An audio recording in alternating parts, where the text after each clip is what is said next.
Hey everyone, Cora here, coming in to record a video for these, a reading for this Lionsgate energy. Now, of course, there's a cat playing with my feet. There is, of course, the influence of this full moon that is coming in. It is a sturgeon moon. It is also an Aquarius. It's also being met with a lot of Mars and Saturn energy. Like there's just such an influence, and we still have a lot of the retrograde energy that's also influencing us. And you cannot forget about Chiron.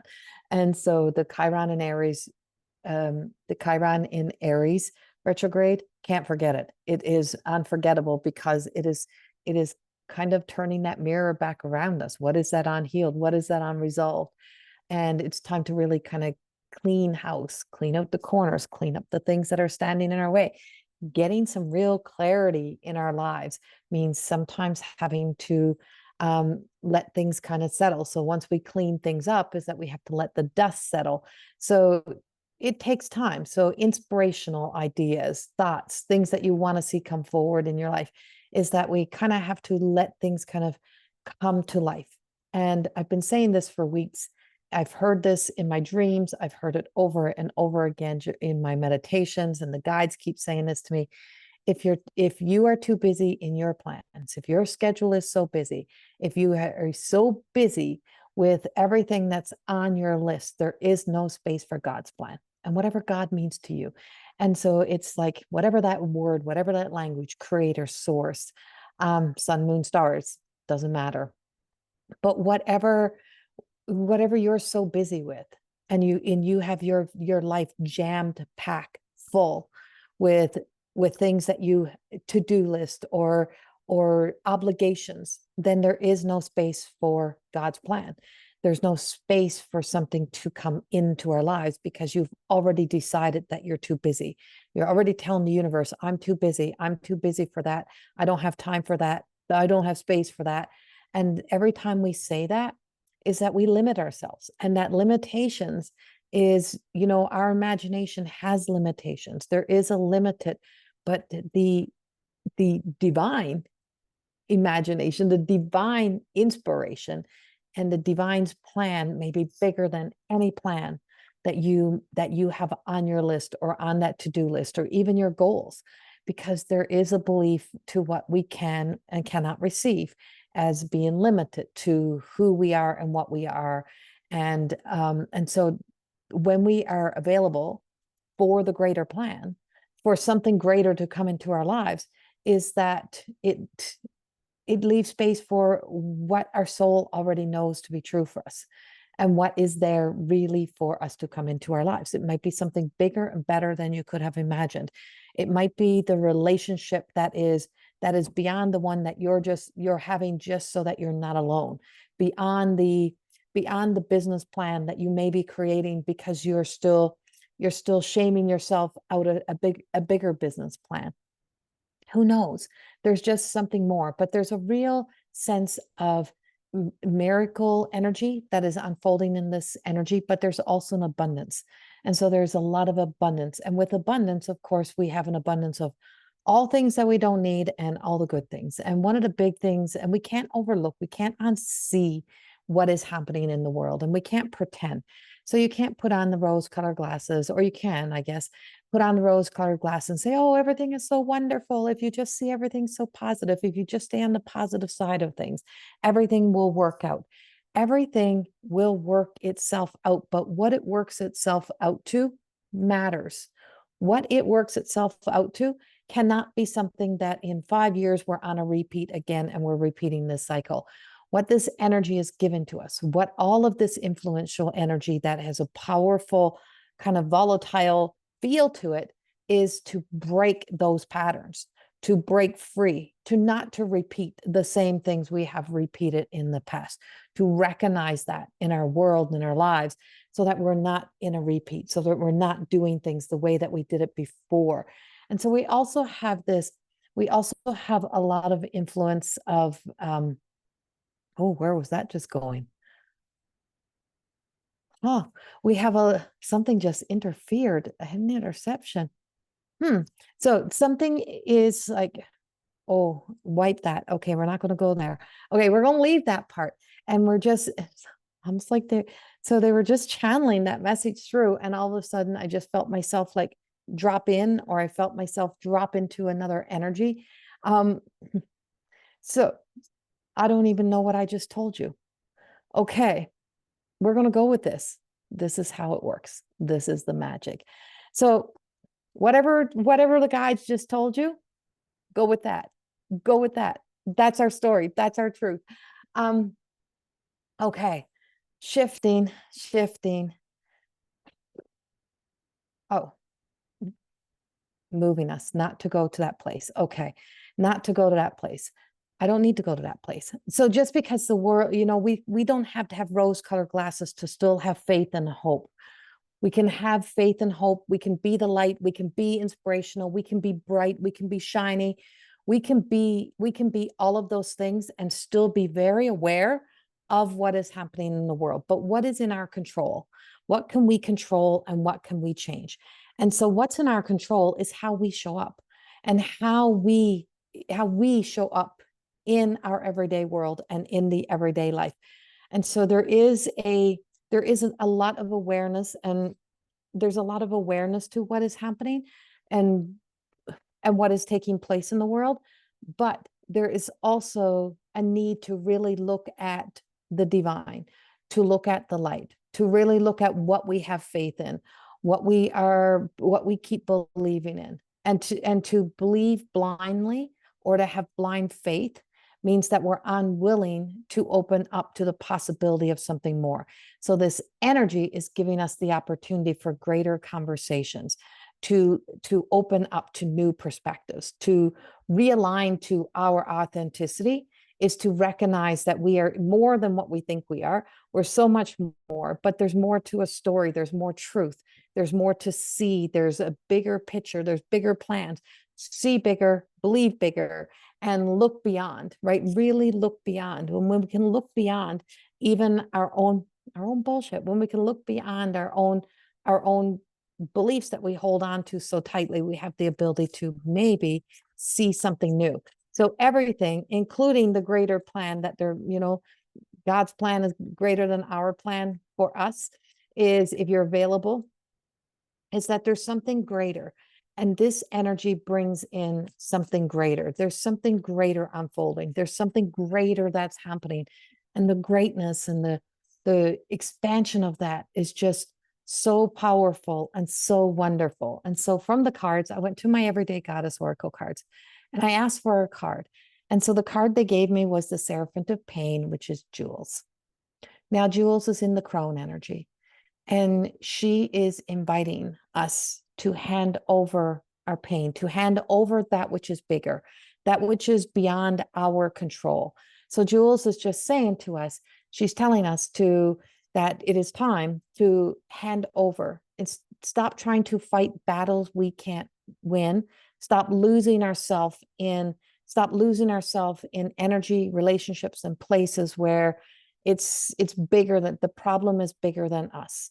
So it's an unresolvable problem for us, but it doesn't mean it's unresolvable for the divine, for a greater, higher power to change something, and to change a person's life, to spark that light inside of them to want to change.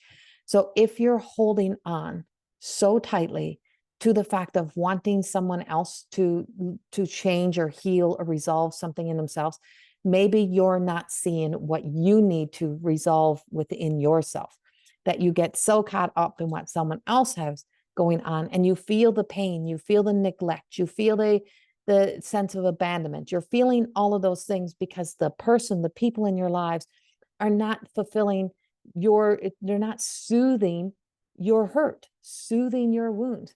Well, this is the energy. This is where Chiron comes in Aries in the retrograde, is that heal your wounds instead of waiting for someone else to heal theirs so that yours will appear to be healed. Yours will not be healed. Theirs will be healed. It's time for you to work on you, which means sometimes we got to hand it over. It's not about digging up the bones. It's not about digging through the trash.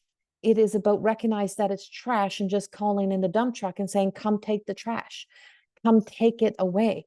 Take it. It's too big for me. It's too heavy for me. Heal it, resolve it, send it back to me as wisdom, as knowledge, refurbish it into something that is worthy of my love and my attention. Send in the troops to clear and clean this energy. And that is what the Seraphim of Pain Jules says, is she's like, just give me your pain. Give me that. Give me that burden that you're carrying. Give me the weight of what you're carrying. Because the moment you lose the weight of your worries and your stress and the opinions of others and the expectations and the abandonment stories, and you stop abandoning yourself, is the moment you start to lift all those, you get lighter, your heart gets lighter, your physical being gets lighter. You begin to ignite your light begins to be able to see through the shadow, because the shadow becomes integrated. You don't have such a desire to wear a mask or to pretend or to present a certain version of yourself. There's a sense of freedom that comes with this. There's a sense of just knowing. And so Seraphim of Pain, Jules, is inviting you to this. She is the elder energy. She is the wisdom. She's the wise one. She's the medicine woman. She is that which invites us because she knows. Do you know what she found? She has discovered the secret to peace and the secret to finally finding some sense of contentment. And that secret is in being able to make peace with what you cannot change, what is too big, what is too powerful, what is beyond, but what is possible. But knowing that it's possible for change, holding on to that faith, holding that anything can happen. You never know what miracles will unfold when you finally release, surrender, let go. And surrendering means opening up your heart. Surrendering is finally not being so closed off that your hands so full that you're not available. It's about allowing the heart to be opened, allowing your hands to be free, allowing your head, your mind to be free, so that the light, the wisdom, the divine can enter in and bring about the inspirational, powerful changes that bring us closer to living in our light, and not so presenting ourselves master in the shadow, not living in the fear and being motivated by fear, envy, jealousy, not shaming ourselves into exile, but coming forth and coming out. So the next card that she gives to us is the soul connection. This is Vedoma. And what Vedoma is telling us is that Vedoma is in the mother energy. She's in that which we need to nurture. And what we're being realigned with in this Lion's Gate energy and when with this moon energy is a realignment to our soul connection, being more connected and more intimate and more intimate, more connected. What is the other word? More preoccupied with the soul's connection, with being more invested into what it is that I'm really, truly hungry for. What is it that I really need more of? And what is it that I need to ask for? Is it love? Is it guidance? Is it protection? Is it strength? Is it true courage? Not false courage, not false strength. That is exhausting, and that exhausts. And when you hear yourself whispering, I'm just so tired. I'm just so tired. And you don't know what you're so tired from. It's coming from the soul. It's the inner voice that is just saying, enough now. It's enough. The screaming, the seeking validation, the seeking of being seen, all of, by everything else, being so preoccupied is keeping you from being able to create the inner peace, to be at peace.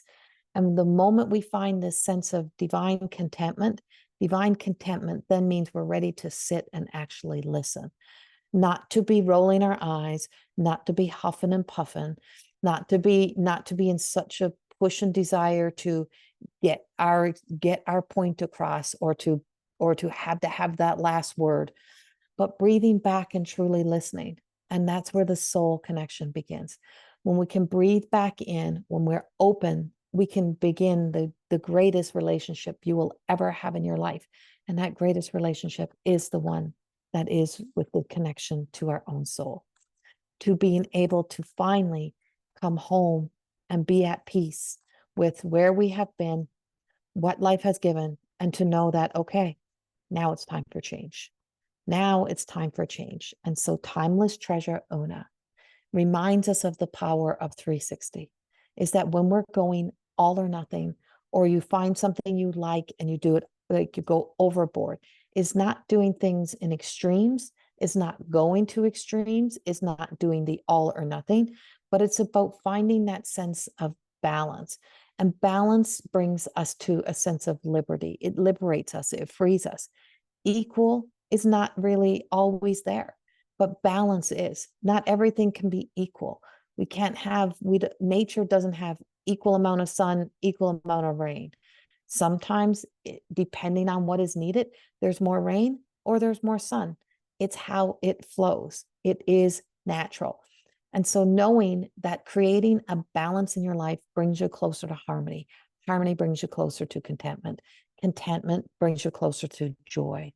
Joy brings you closer to authenticity. Authenticity means you're starting to really recognize who you are, and what you bring to the table. And that's where the liberty is that you no longer shame, hide yourself away, but you're no longer in competition or competing with an old, outdated version of yourself. You're no longer competing with or trying to clean up the past that you can't. Is that you're ready to recognize the past exists, things happen. This, me trying to change somebody else, that's not, I can't do that. I can't take away somebody else's pain. And losing yourself trying to take away somebody else's pain will never bring you closer to peace. Becoming the fixer will always leave you exhausted and tired. Being able to know that there is energy, there is the greater healers, and the healing energy works through us and for us, for our highest good and for the highest good of others. And so it is, and this is the message that they have for you for this Lionsgate energy. What you do with it, where you go with this, is going to be totally up to you. How you receive it, what you hear, may not be the same as what somebody else hears. But what we are moving through, and what is at the bottom of the deck, is Smoke and Mirrors, Amira. And we are moving beyond the illusions, and it's time to move beyond the illusions of what we even see because of our feelings, our emotions and memories. And when we start to clean and clear that energy, we start to see clearly even our own reflection, and what we thought we were, we no longer see the same. Trust me, coming from a girl who had to battle through a whole lot of self-esteem issues, I can tell you, when I began to see from the soul, one teardrop fell, and I knew I was beginning to see something new. I was beginning to see me for the first time, and accepting that and believing in that became one of the hardest things to do, but one of the most worthwhile things to do. Letting go of the heaviness lightens the load. Letting go of what you can't change changes everything. Knowing that change can still happen, and that the power of our prayers and being in deep meditation and asking for in our prayers for what is of the highest good brings about big changes. Miracles can unfold, and miracles do happen. I send you so much love. Have a beautiful Lionsgate and full moon energy for the 8th and the 9th, and I'll talk to you soon. Much love. Bye-bye.